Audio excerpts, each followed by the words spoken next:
Bueno, ja pasa dira minutuak, orduan hasiko gara ja bilerarekin.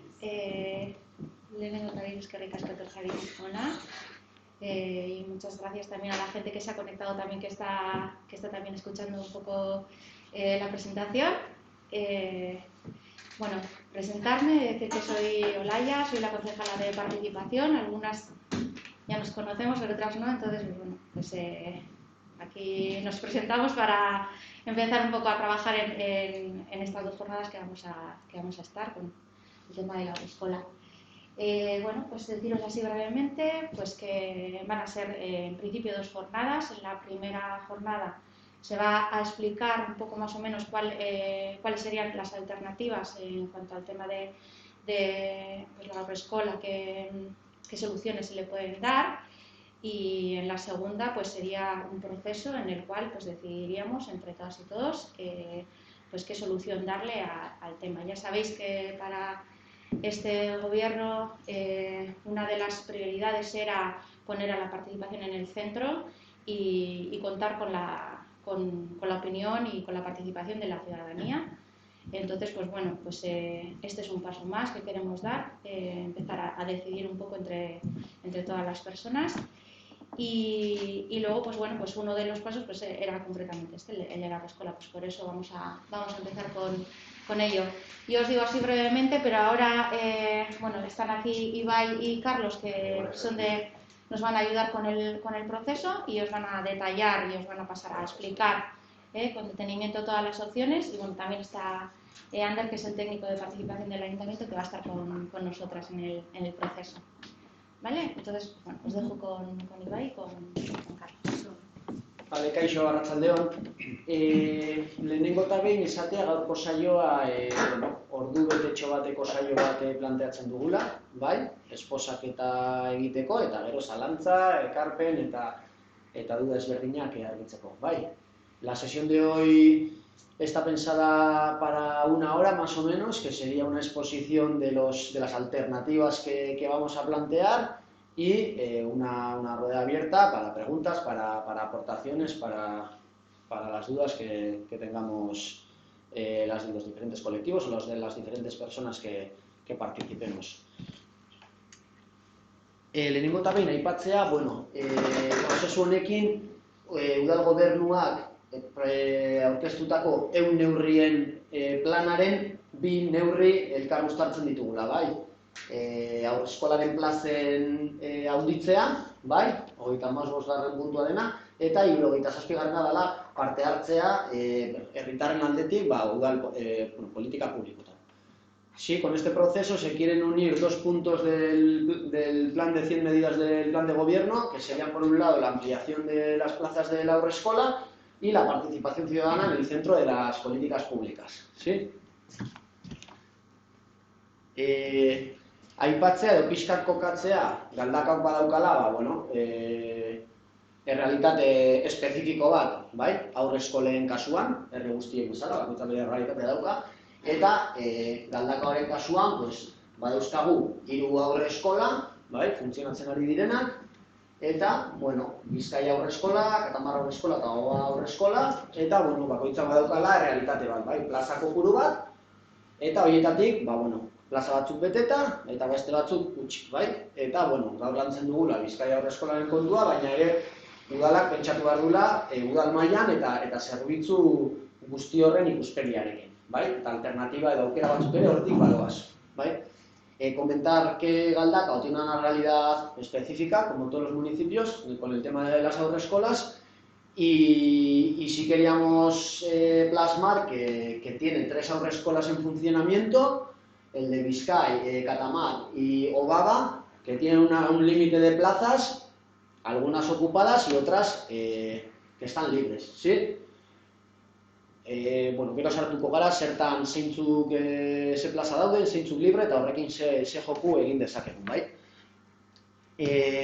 Gaurko asmoa da, 5 aukera ezberdin mahai gainean jartzen ditugu, udaletik, udal gobernuak, aukera errealak, bai, errealak, bere hirigintzako aukera eta arazoekin, bere aurrekontu konkretu, gutxi gora berako konkretu batekin, eta funtzionalidade aldetik dauzkan, alde hon eta txarrekin. Vamos a poner en la mesa 5 propuestas, 5 alternativas reales, cada una con sus limitaciones y con sus puntos fuertes, cada una con sus realidades urbanísticas, jurídico-administrativas y con sus presupuestos estimados, pero reales, ¿vale? Vamos a hablar de tomar una decisión en las políticas públicas del municipio y eso acarrea una responsabilidad. Al abrir a la ciudadanía esa responsabilidad, también queríamos subrayar cuáles son los puntos, porque todo lleva un tiempo, todo lleva una inversión de dinero y todo lleva que tomar una decisión nos hace mover otras piezas que puedan influir en otras decisiones, ¿sí? Entonces queremos que todo el mundo sea consciente de las decisiones que se tomen, no al azar, sino pensadas y siendo responsables, ¿bai?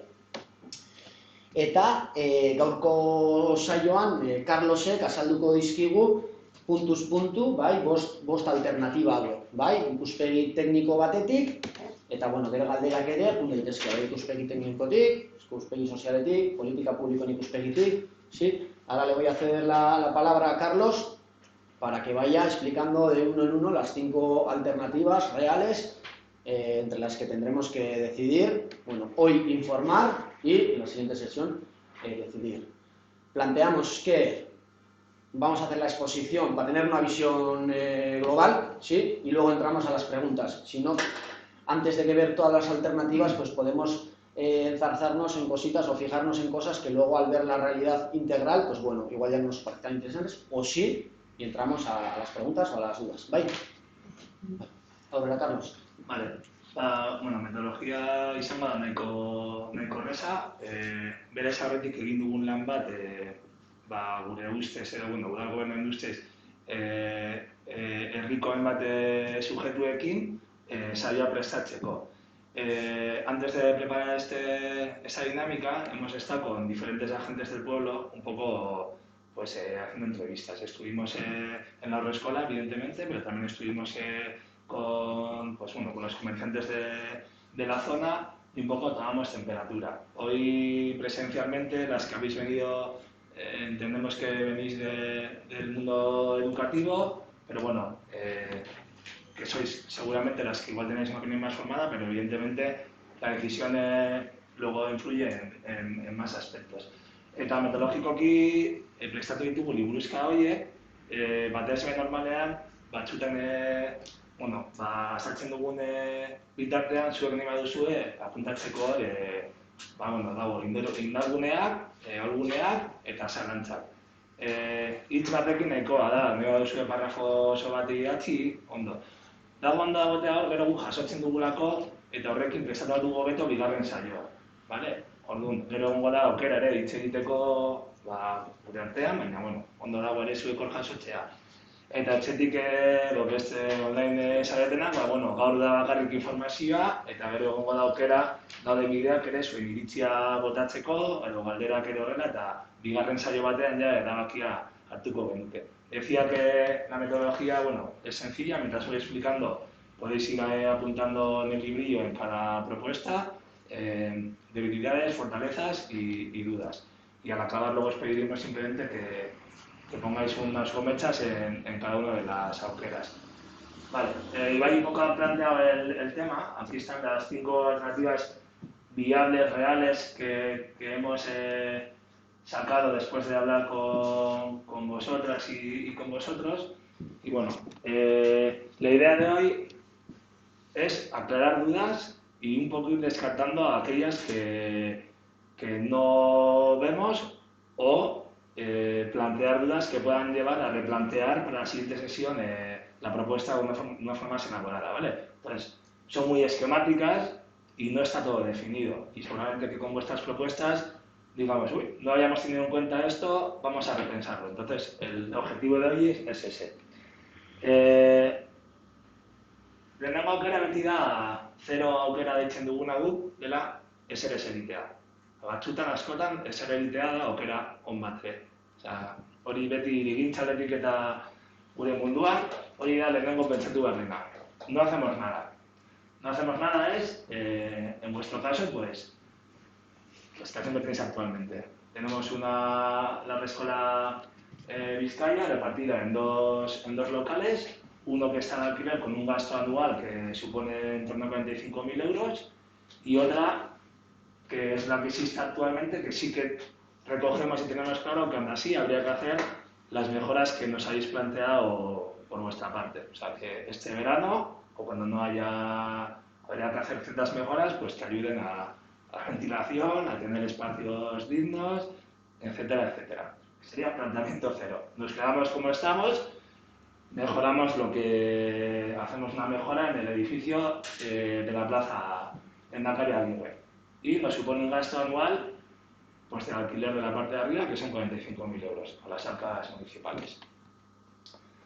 Bigarren aukera da, daukaguna ondo kudeatzea. Beti da, ere pentsatu garena, ezer egin aurretik, pues ditugu balabideak ondo erabiltzea. Normalmente la primera opción es decir, bueno, vamos a intentar gestionar bien lo que ya tenemos. En este caso, con el mapeo que hemos puesto al principio, de ver las 3 haurreskolak de Galdakao, teniendo en cuenta que Usansolo es una realidad muy concreta y que casi funciona como entidad propia, bueno, las que nos quedan en Galdakao, tenemos una haurreskolak en Olavarrieta con unas plazas con muy poca demanda, con muchas plazas libres, que no entramos a valorar por qué es, y sin embargo una gran demanda en el centro de Galdakao, en La Cruz, por lo que sea, que ya conoceréis, en el que andamos pues, bueno, con una gran saturación. Pues, una opción es, bueno, vamos a impulsar de alguna forma para equilibrar, repartir las plazas e intentar que llenando la haurreskolak de Olavarrieta, Katamar, Vizcaya un poco se vaya descongestionando hasta, si fuese posible, pues bueno, intentar que el local alquilado no sea necesario. Y ahorraríamos ese dinero, habría que hacer las obras de la haurreskolak de la plaza de Endacari Aguirre, igual, las obras de mejoras, digamos, pero pues bueno, en un plazo de tiempo que hemos estimado, pues 2022, ¿no? O sea, en 2 años, en la siguiente matriculación de la siguiente, es decir, bueno, con algún tipo de gestión, de impulso, de reparto de plazas, llegar a esa foto final. Esa sería una primera opción. Hirugarren aukera da, bueno, gaur egun dagoen haurreskolak berria Endacari Aguirren plazan bikoiztea. Hau da, hartzea eraikina eta egitea simetria bat.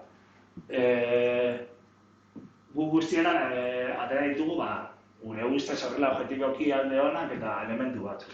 En este caso, si iríamos a coger la haurreskolak nueva y la doblaríamos, bueno, es verdad que llegaríamos a un solo edificio, eliminaríamos el local que está hecho en alquiler,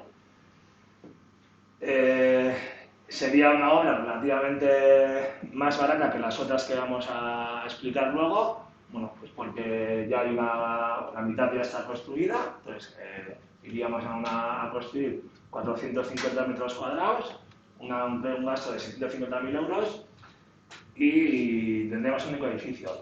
¿Qué pasa? Gure egun garenean plaza horretan hitz egiten erabiltzaileekin, tabernariekin, komertzianteekin eta kexan nagusi bat bai izan da, plaza horrek galdu duela bere funtzio zentrala, bere aukera gauzak antolatzeko. Es una plaza que ha sido bastante castigada por ir insertando elementos y la percepción de las personas que la utilizan sí que es que ha perdido su funcionalidad o su capacidad de funcionar como plaza para organizar eventos. Doblando el espacio cargaríamos más la plaza. Además, vosotras habéis dejado bastante claro que el edificio no funciona bien como haurreskolak. Entonces, doblando la haurreskolak, que estaría en la misma cota y demás, pues hombre, se puede hacer mejor, pero las condiciones serían similares. O sea, el problema que habéis planteado también del edificio que está en Son y Sótano eso no cambiaría. Pues bueno. Y lo que es en tiempos, pues sí que iríamos a tener que hacer, bueno, tendríamos que hacer un plan especial a nivel urbanístico, un proyecto de ejecución y las obras. Nos colocaríamos aproximadamente en septiembre de 2022 con esta opción. Vale.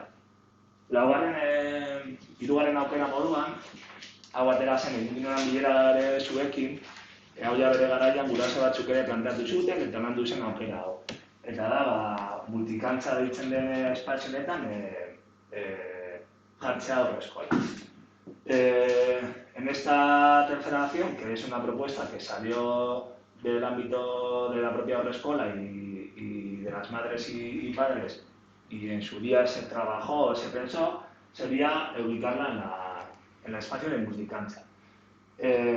Muy próxima a la actual agroescola, a nivel de situación. Podría ser un solo edificio, pero seguramente habría que irse a un edificio de 2 plantas, habría que encajarlos en el espacio que hemos calculado los metros cuadrados que os hacen falta en la agroescola y son en torno a 1000 metros cuadrados con patio incluido. Veis un poco el cuadrado. El sitio que ahora mismo ocupa digamos, lo que está ya artificializado, lo que ya está sobre esa plataforma, son unos 625 metros cuadrados. Podríamos llegar a 1000 metros entrando en el terreno y cogiendo un poco más de ancho. Entonces, con dudas si sería un edificio en única planta, que es lo ideal para una agroescola, con bastantes dudas, se podría conseguir. Seguramente habría que ir al segundo piso. Luego hay otra duda que sería un poco cómo solucionar la accesibilidad, que habría que hacerla si mantenemos la cota de la cancha actual por el patio de manzana, y si no habría que ir a bajar todo para dejar la cota de la calle donde estaban esos coches. Bueno, como detalles arquitectónicos, todo es posible, pero bueno, tiene esas condicionantes. Y el precio ya sería el de un edificio nuevo, que ya entero, sería pues a 1,5 millones de euros, y el tiempo, aquí ya sí que nos situamos ya en un año más, en el 2023, pues porque ya la otra intervención es más o menos sencilla, aquí ya hablamos de tener que acomodar el terreno y hacer ya un edificio entero nuevo. Vale, eta amaitzeko, ongo zen, laugarren aukera bat, eta dela Lapurdi parkingean. Hemen, bueno, hemen badago ja eragintza aldetik kalifikazio bat egiteko erekin publiko bat. Espazio aldetik, eremua nahiko handia da, bakarrik hartuta. Bueno, hau da simulakro bat, bakarrik hartuta erpin bat hor dagoen moduan, jada sartzen da sobera eta dago espazio librea. Eta, bueno, hemen interbentzioa igual askoz potenteago izango zen. En esta cuarta propuesta sería en lo que actualmente es el parking de Lapurdi, y aquí lo que es a nivel de superficie no hay problema, porque es un espacio muy grande. Hemos colocado ahí a modo de intuitivo en ese triángulo la agroescola, en la parte superior, digamos, y bueno, ya veis que sobra bastante espacio en proporción. Aquí sí que sería un único edificio, una sola planta, y tendríamos, bueno, sería una intervención muchísimo más potente, en el sentido de que se podría pensar únicamente la agroescola o se podría pensar también todo ese espacio de forma integral, cómo quedaría. El presupuesto de lo que es la agroescola sería similar al otro, 1,5 millones, pero es verdad que requeriría luego pensar todo ese espacio. A nivel de plazos, si vamos por fases, o sea, aunque pensemos todo el espacio, si vamos por fases, la agroescola también podría estar en junio del 2023, o sea, para septiembre de 2023 sería seguramente la que más tiempo necesita. Y bueno, el proceso sería similar al otro, solo que habría que dedicarle más tiempo a pensar de forma integral todo el espacio de Lapurdi. Y básicamente, pues bueno, en una idea o bueno, esto cómo podría podría ser, pues bueno, hay la parte de arriba está a una cota y la parte de abajo está a otra cota mucho más baja, más o menos la de un piso, digamos. Entonces, una solución puede ser construir arriba la haurreskola y quitar un poco de aparcamiento o dejar ese aparcamiento un poco soterrado, y otra opción puede ser cubrir todo el parking de la Purri con una cubierta y sobre esa cubierta poner la haurreskola. Y básicamente en esta, bueno, aquí sí que hemos traído para explicar un poco más, porque cuando hemos trabajado esto en el ayuntamiento han surgido también estas dudas. Bueno, este tipo de cubriciones existen. O sea, el propio Megapark de Baracaldo, o bueno, hemos puesto ejemplos cercanos donde los aparcamientos se cubren y arriba hay una plaza. Bueno, en el Megapark de Baracaldo hay cafeterías y skatepark y de todo. O sea, técnicamente se hace habitualmente y podría ser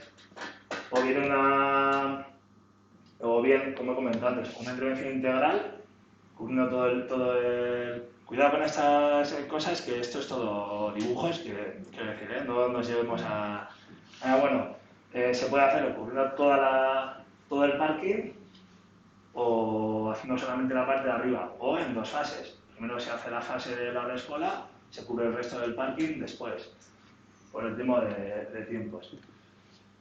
Y un poco, esta es la explicación. Tengo visto eskari igual egin dut, baina nik uste komenigarria dela hobeto orain zuek botatzea galderak eta zalantzak edarla, eta zuten gara berrikusten eta berriro azaltzen eta sakontzen. Hola, ondo ez? Bai, markatu. Aurpegiak ikusteko edo.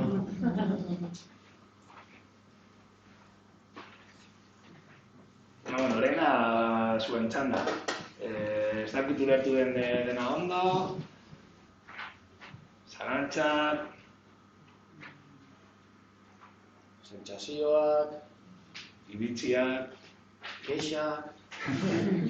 Sugerencias. Egoera zero, azkenean gaur egungo egoera, azkenean bi eraikin dira, bi eraikin kudeatu dira, baina ikurrun da, orduan egoera jarraitzez, hor da, momentu honetan gela bat, han bakarrik gizakoa bakarrik funtzionatzen duena, ez dauz isolatuta, zen gauzarako, orduan hori ekitu da da, eritu jo. Hori horiko konponbidea hartuko da du. Orduan, eta nire galdera da, eta kamerako eskola guztien dela. Besteak, bigarren eraikin hori desagertzeko. Ez zela mutxatu daiteke.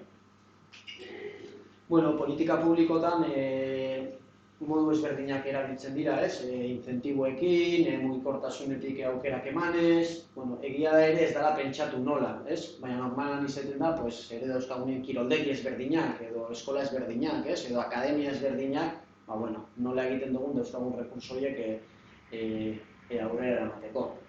Baina galdera ona da, nola? Hori da, nola, segun saiatu gara. Azkenean gure eskola betetzen dira, etortzen diren familia egiten diogu.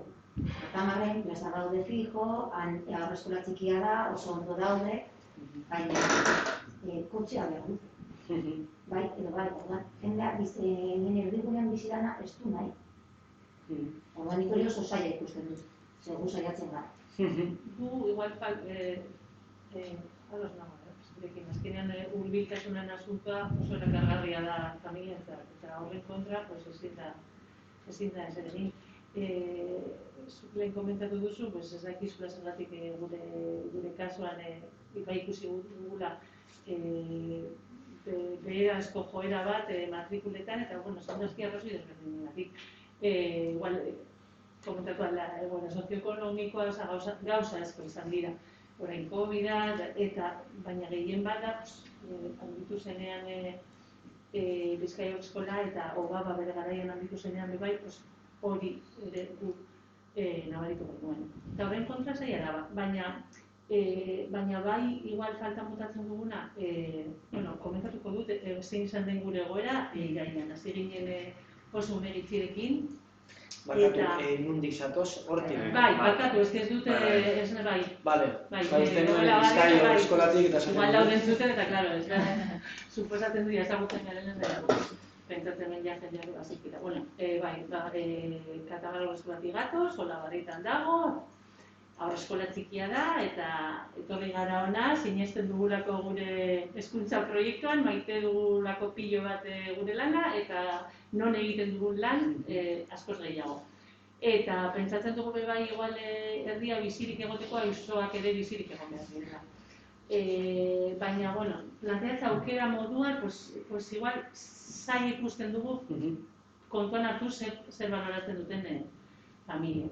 Baina, zesan nahi nuen, Irailean nola hasi zareten ikasturtea? Hori, irailean hasi ginen oso matrikula guztirekin, eta, udaletxeari esker eta familia esker, azkenean lortu dugu aurrera ateratzea.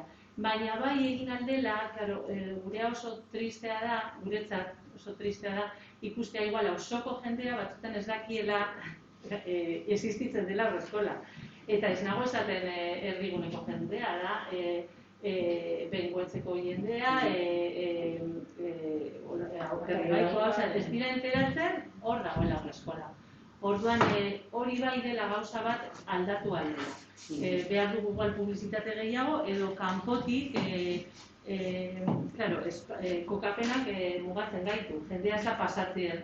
Zehazki joan behar zara, zentrora ezagutzeko non dagoen haurreskola, ez gaituzte ezagutzen. Basoaz, kanpotik ez da oso erakargarria, falta dira kolumpioak eta, bai, patio dago gutxik, orduan hori bai aldatu aldela.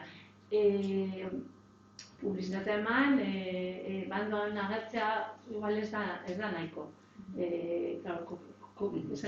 Lehen esan dudana, kokapenak mugatzen gaitu. Eta beste gauza bat, igual, ez dakit, planteatu beste proposamen batzuk egonak dira, igual gaur egon gara komentatzen goiko partea, gaur eskola goiko partea dauka libre, ez dago berritze lanak egin beharko ziren, baina planteatu alda, gela anitzeko, erabilpen anitzeko gela bat, edo ez dakite orduan jendea sentituko du dela auzoaren parte eta bizirik egongo da.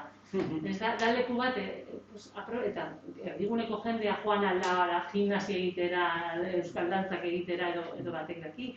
Orduan, ja jakinda existitzen garela, igual bat horrek ez du konponduko, ez dut, nik uste dut gai honetan izan behar garela, pentsatu behar dela praktikoak izan behar garela, eta ulertzen ditut familiak. Eta, karo, gu proposatzea gure haurreskola jakinda hemen hurbil eukial dutela beste, ez da hori. Baina, aldatzeko gure egoera egin aldela. Eta saioak ere horretarako dira, ez da bakarrik nola eta kasuistika hauek ere sartzen ditugu denok hasteko pentsatzen, bale, nola, ez, baina igual ez dugu lotzen haurreskola baten bideragarritasun edo ezaguntza bestean argipenakin edo konponketakin, baina bai jasotzen dugula eta esaten dugu, hau da, 3 haurreskola horietan indartu beharreko beste puntu bat, ez? Gu nahi genuen behintzat, bai gainean jarri, eztabaida pizteko eta hausnartzeko ere. Orduan jasota ekarpena zuen eskolaren egoerarena eta... Esan nahi nuen beste hori gaina jaztu zaitea. Gero gogoratuko. Beste gauzatxorik. Hitz egin dugu zeroaz, bai, zero proposamenaz, como que iritzia, bat proposamenaz.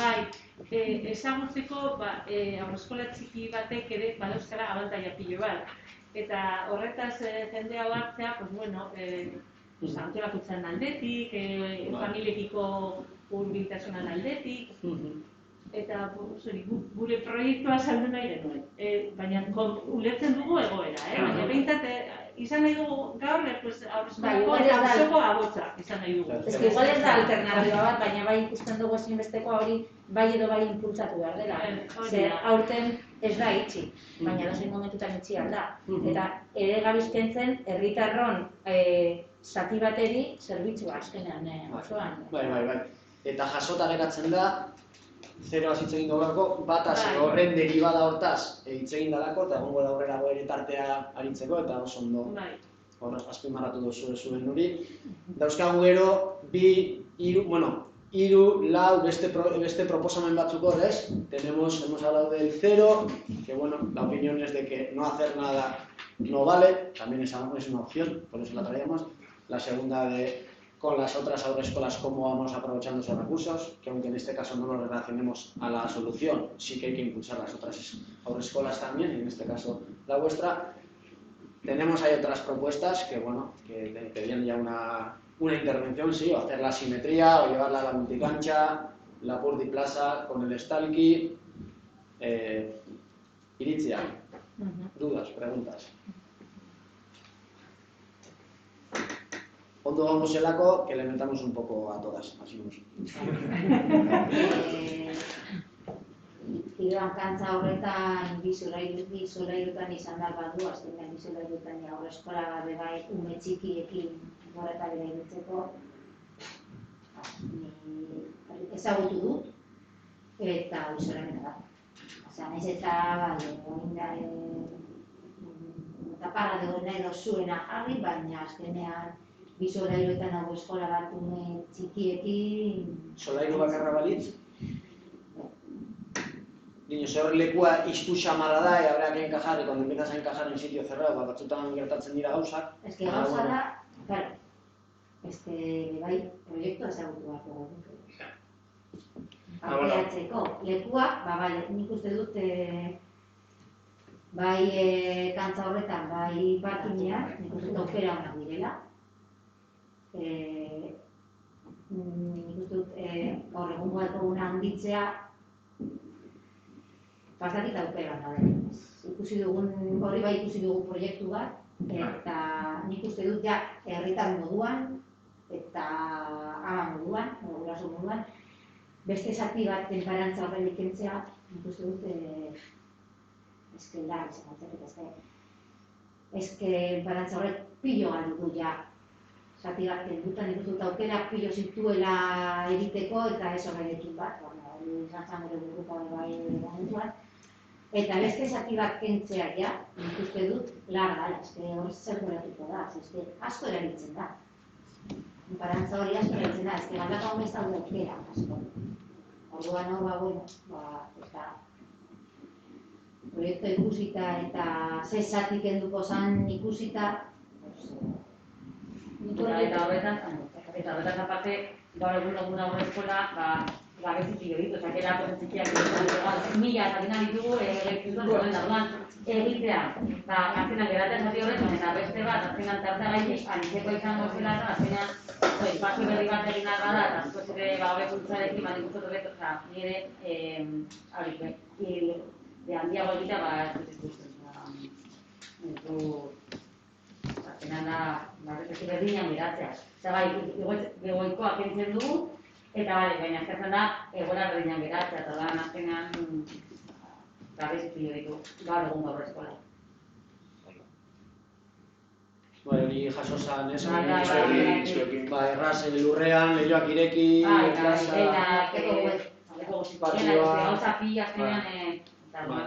Hala ere, udal gobernuantzako basan ere aukera real eta errez bat horregatik ekartzen zen, aurre proiektua inda dago, oso erreza izango zen, eta bueno, askotan ere, ezberdina da ere, ez, 600.000 euro gastatu, 1,5 milioi edo bi, ez, que logo beti pizkati gotzen da, horregatik ere ekartzen genituen zenbakiak eta horrela, udal gobernuak esaten zuen, guazen denon artean erabakitzen, baina gero ere denok esan beharko dugu herrian, erabaki dugu gastatzea 2 milioi hor, edo, bueno, eta gainera, honegatik, eta uste dugu, erabakia danon artean hartuta, tomamos la decisión entre todas, con diferentes perspectivas y siendo responsables, pues bueno, que es una política pública, pues bien hecha, ¿no? Sabiendo que va a tener un coste y que va a tener una repercusión.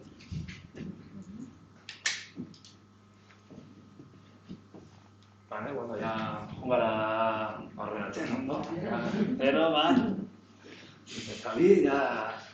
Eta, bueno, eta gero bota da, ez, pues, beste bietan, ondo, gero proiektu ikusikako, baina...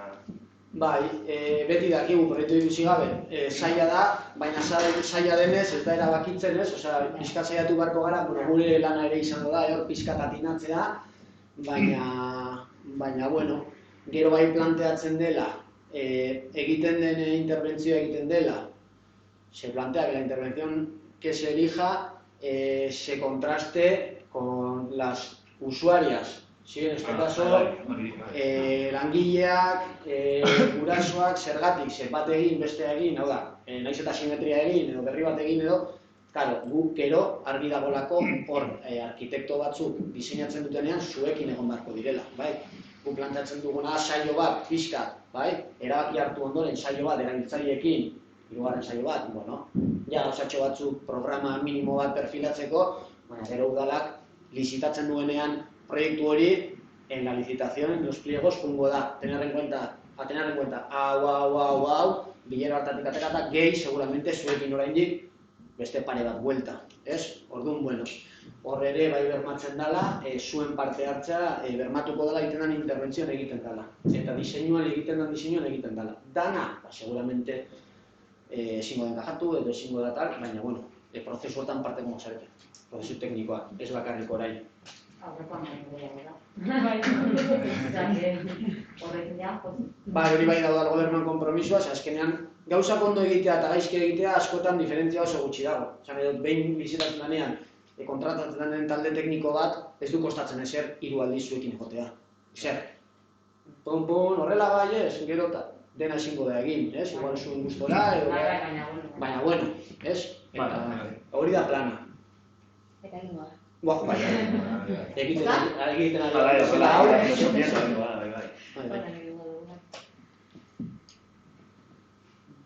aquí daukagun aukerarik, si tenemos opción a que la gente que está por streaming, galderak, bestea, no estoy muy puesto en estas tecnologías, pero bueno.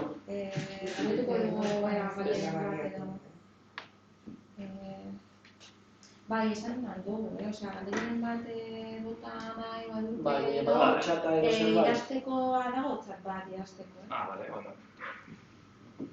Diot, igual ere merkatalekin egon garelako, ere herritarrek auzotarrek, igual zerbait esateko, galdetzeko. Pero beste bi aukeren artean, egia da, teknikoki hori, hirugarrena, multikantzan, bai edo bai izan barko zen terrenoaren kontra, horrek jakentzen dio fatxada bat eta hori holan izan beharko da.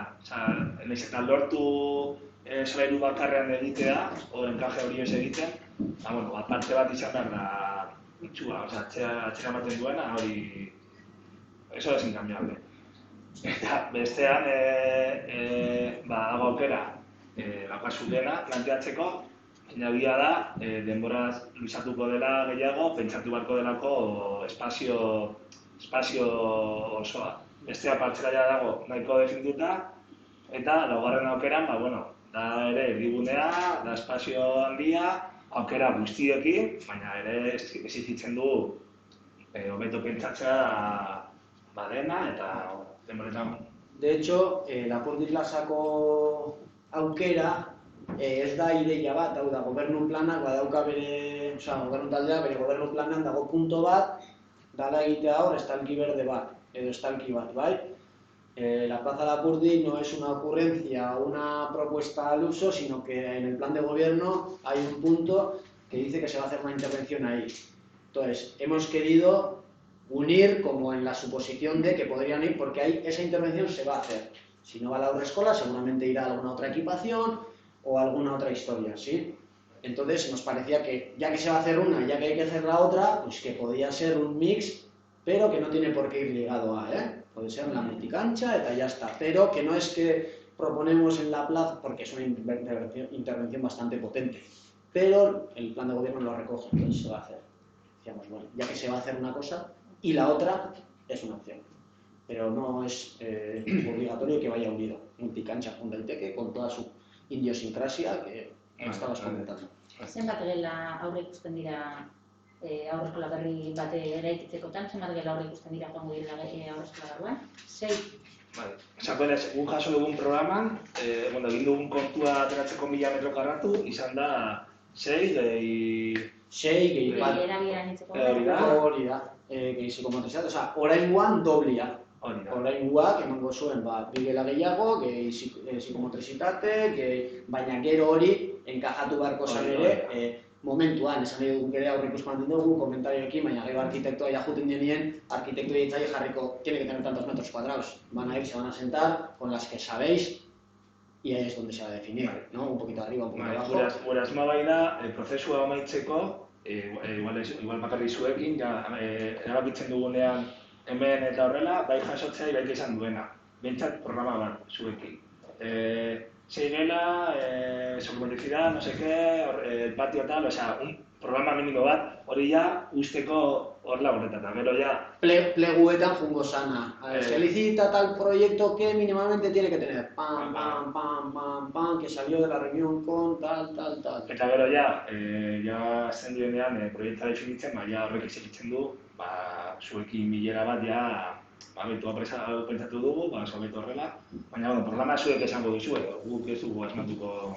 Eta gero ja izango da gelak hemen, psikomotrizitateko hobeto hemen eskinan, hobeto erdian eta inguruan gelak, hori ja... Sorkuntza eta diseinu hori ja in situ izango da, ja ekipo tekniko batekin ez gurekin. Gero da, izio zer... Ezin da, ez. Urrengo batean igual aktibatuko da gauzte modu batean, baina... Bintzat egon da jende bat entzuten ere, eta... Ekarpenik, zalantzarik...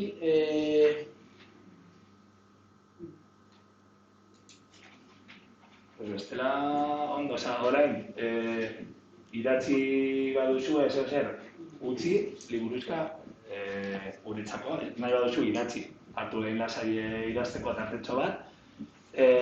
Bai eskatuko gure asmoa da, horren ateratzerakoan hori dugu 5 proposamena. Orduan hartu olako gometz bat, etxeran zaudetenak horrela, ezin duzu egin, baina bueno. Eta bakarrik da, ikusten baduzue argi, bat aldekoa zaretela, markatu berdearekin. Zue ikusten argi, ez da garazori. Eta ikusten baduzu argi zer ez duzuen nahi, hartu gorria eta markatu. Bueno, a ver, ikusten baduzu argi gorri, gure asmoa guk egiten da, ja pizkat juteko urbiltzen, orduan. Normalan prozesa horretan da, kontran dagoen, baldin badago prozesan mundu guztia dago kontra, hori ja deskartatzen da. Eta baldin badago bat mundu guztia dagoela alde, hori hartzen dugu eta fintzen dugu. Horrengo egune izango zen ja, hartzea dauden bi aukerak, edo aukera bakarra, eta horren gainean lan egitea. Horrek errezten du, orduan, arazorik ez. Hartu, markatu, nik dago esut ikusten eta ez da... Gure ideia filosofia badalako ez da beste erabakitza baizik eta deliberatzea eta jutea den artean bide bat egiten, ez? Transitando aukera hoberena. Ez da nika, guazen, batzuk eskartatzen, bestatzuk indartzen dira horiek, seguramente zelantzak daude, baina ekingo balitu bi bat, hor lantzen, ez? Baina abantatzen. Eta gero ere garantzitsua da, dena ez da gorri edo berdea, beltza edo txuria. Adibidez, markatu dugu lehenengo aukera, ez? Dela indartzea kataman gorriz, ez dugulak ikusten hau konpontzeko, baina hemen jasoko dugu, hala ere, indartu behar dela, auzoa goteko bizirik, orduan, emaitza da, igual ez du konpontzen hemengo arazoa, baina hala ere hor egin barra inbertsio bat. Edo kontrakoa, hau ikusten dut, baina depende dena egiten den. Multikantza, esan dena, ondo, baina baldin baina bizolairu, ez. Hori da, guk hori behar dugu. Gero ja fintzeko... Orduan hori 5 minutu igual hartu, eta hau utziko dut hemen sarreran horretan, gero hartzen duzu eta...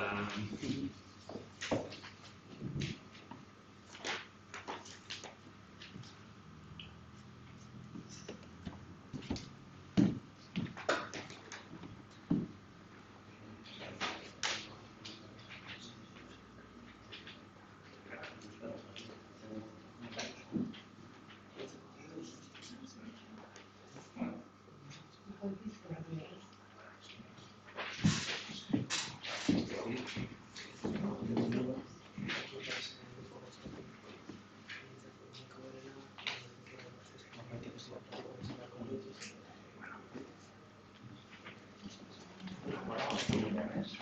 Bai.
Zuk nintzen hori dutuna. Ez, baina hanki dago zegoelan horrengo saiorako plan...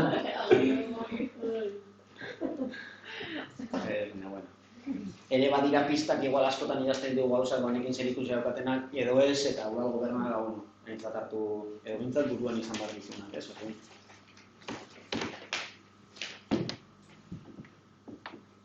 Vale, pare bat minututxo eta azaltzen dugu pixkat horrengo saioan nola daukagun asmoa deliberazio hori burutzeko.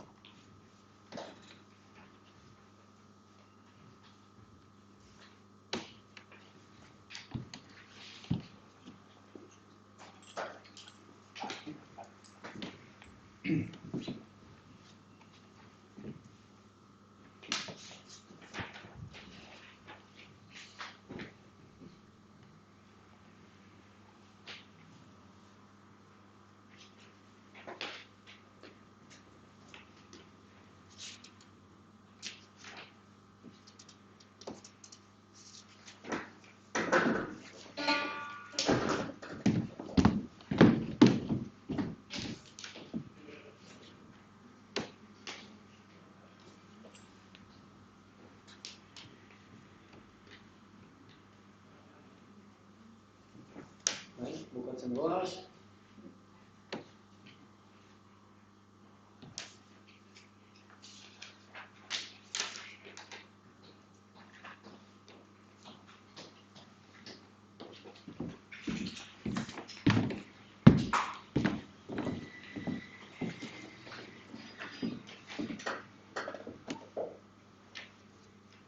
Bai, listo. Igual bukatzeko zazpiterdiak dira, perfecto, hori bete, jak, bai, ganoia eguna bukatzen juteko eta etxera retiratzen juteko, aldugunu bintzat. Urrengo eguneko saioaren metodologia, bai, guk hona ikusten duguna da, deliberazio hori saiatzeana modu kolektiboan egiten, bai, parte hartzen dugun guztiok, pixkanaka, esaten begira hau ikusten dugu, nik beste aukera hau nahiagoko nuke, zergatik bai ez, argudioak, bai, eta saiatzen dena artean kontsentsu bat, edo bintzat, posizio bat argitzen, bai. Esatearena, guztion artean horrela lortu ezean, eskatuko zaiola iritzia kolektibo, inplikatuako kolektibo ezberdinek. bai? Batetik izango dira erabiltzaile, irakasle eta zuzendaritzari, bai? Bestetik gurasoei, merkatari eta ostalariei, herritarrei eta udal gobernuari, bai? Eta, lortu beharko dula, kasu honetan, zuek lortu beharko zenuten zuen artean posizio bat defendantzea, bai? Printzipioz da, ikustea, modu argi baten, zerbait argi ikusten dugun edo ez, baina, eskatuko genuke gero, kolektibo edo interes gune bakoitzak, adostea, zein dan bere iritzia, horrela lortuko genukelako ere, interes pertsonaletatik aratago, eta bost talde egongo zineteke, bai? Eta, horrekin, deliberazio hortan aurre egitea, bai? La metodología, como dice Ibai, se trata de deliberar, de llegar a un consenso. Intentamos hacer esta primera sesión informativa, que aparte de aclarar dudas, también para la gente que igual no ha podido venir hoy, da pie a que la gente luego, vosotras mismas luego, saquéis problemas o, esta semana podéis estar igual trabajando y diciendo, yo pensé que era 4 bien, pero luego al final, le dais una vuelta y así. Entonces, el siguiente día, como dice yo, la idea sería llegar a un consenso. No se trata de hacer trinchero y decir, la mía es la 2 y ahí hacer cosas. Se trata de exponer, como habéis expuesto hoy, cosas básicas que hay que respetar, cosas que os dan más o menos igual, y llegar a un consenso que igual no es una opción, seguramente será una opción con muchos matices o 2 opciones con muchos matices. Y como dice Ibai, hay que tener en cuenta que más o menos hay como 5 espacios de interés, ¿no?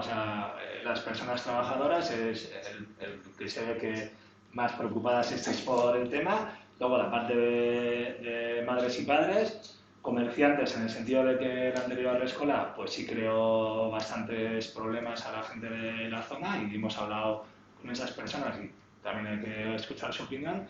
Y evidentemente el gobierno municipal, que es el que va a tener que llevar esto adelante y hacer lo que sea viable y también tendrá esa opinión. Entonces, respetaremos un poco esas visiones y la idea es eso, tomar una decisión de forma consensuada, creo que se pueda.